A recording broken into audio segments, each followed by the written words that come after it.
Fundamentally, we can easily think of two parts about women.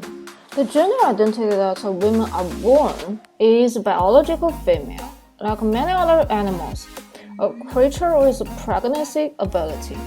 On the other hand, the historical feminism progresses. What we are so fortunate to have today allows women to be almost equally participant into how our society built and developed in all these recognized civil rights as men do. The biological part goes with natural, but without personal choice.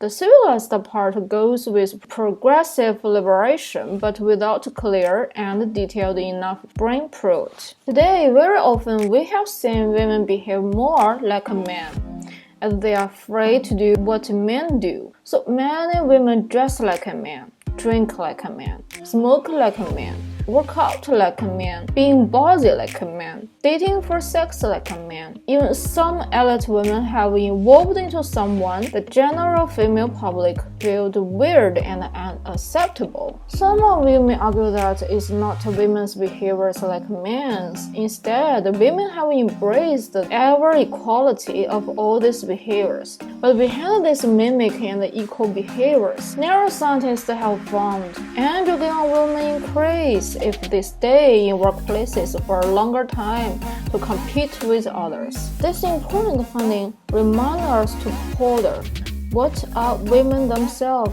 on Earth today? Are men like women the one women thrive for being? If yes, what will be the difference between men and women on Earth? If no, what other ways we could go and should go?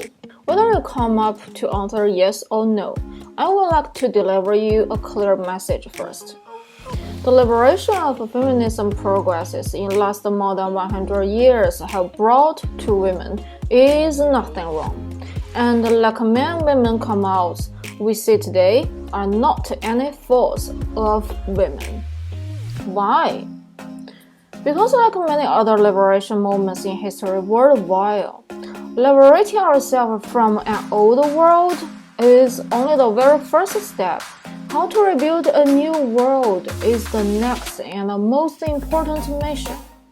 In the last 100 years, on the way of feminism, women have mimicked men in many ways. Because as one binary gender, except men, women don't have any other gender model to learn and copy.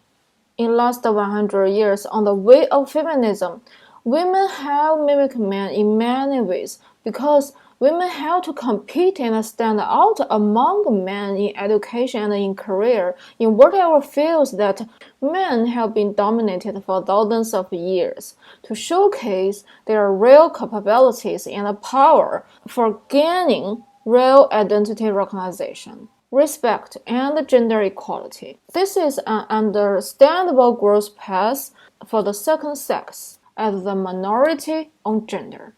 Like many other minorities on race, on religions, in humans' world, to participate in, to involve in, to develop, to fix, may be failed, and continue to go over such a loop over and over again, then finally make a real difference. On this way, compared with the ruling time of 12,000 years by men, 100 years of feminism in history only comes at the first historical phase of gender equality. In this phase, women have to be like men in mature ways, even for a further while, until one day we enter to the real era of gender equality, where both men and women will be able to see and respect their gender differences just as the differences. Until one day, neither men nor